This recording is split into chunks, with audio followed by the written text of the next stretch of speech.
juste, je vais vous focaliser, être efficace sur quoi? Être efficace sur la façon d'anticiper certains sujets. Alors, je vous invite à aller au-delà de la veille réglementaire parce que la plupart d'entre vous, vous attendez les infos réglementaires pour mettre à jour votre étude HACCP, votre plan d'autocontrôle, etc. Sauf que, en fait, il n'y a pas tout dans la réglementation. C'est pour ça que c'est très important de rester informé sur les choses au-delà de la réglementation, sur l'actualité. Et l'actualité, ça ne se résume pas que aux rappels produits, aux fraudes alimentaires, etc. C'est vraiment l'actualité de façon générale par rapport à vos pays d'approvisionnement, les ingrédients que vous utilisez, les avis scientifiques, etc. Et c'est ça qui va vous permettre vraiment de travailler de façon efficace. Donc, je ne vais pas pouvoir vous lister énormément d'exemples ici, sinon la vidéo durerait des heures.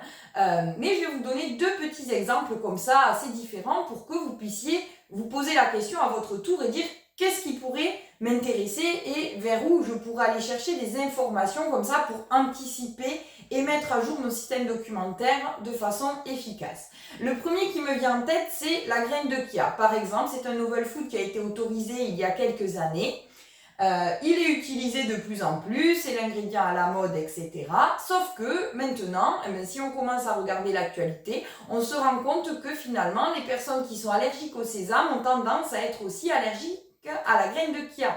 Donc même si ce n'est pas un allergène à déclaration obligatoire, dans vos démarches R&D ou même si vous utilisez la graine de chia, vous devez dire ah ben oui, mais finalement, si j'ai de la graine de chia dans mon usine, peut-être que je devrais le prendre en considération comme les graines de sésame, comme si c'était finalement un allergène, même si ce n'est pas à déclaration obligatoire, mais juste en anticipation. Voilà, donc ça c'est un des premiers exemples. Voilà, donc à affiner, si vous utilisez des graines de chia et que vous avez d'autres questions, n'hésitez pas à écrire.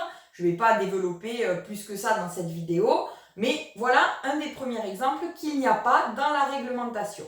Le deuxième exemple que j'ai en tête, c'est récemment relargage des eaux suite à Fukushima.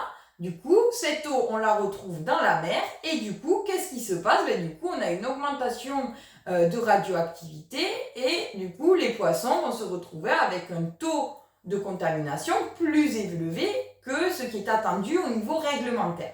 Voilà, donc il y a il y a des actualités qui circulent et qui disent attention, maintenant, suite à ce relargage des eaux, on a une contamination des produits de la mer qui est assez significative. Donc, si vous approvisionnez dans ces pays, il est important d'avoir ce genre d'actualité pour pouvoir, en amont, demander un peu plus d'informations sur la partie radioactivité et peut-être, moins vous focaliser sur des sujets qui sont sans problème depuis plusieurs années et que vous demandez systématiquement. Voilà, donc c'est vraiment l'actualité qui va vraiment conditionner tout ce que vous allez demander aux fournisseurs, l'analyse des dangers que vous allez faire au niveau de votre entreprise, etc.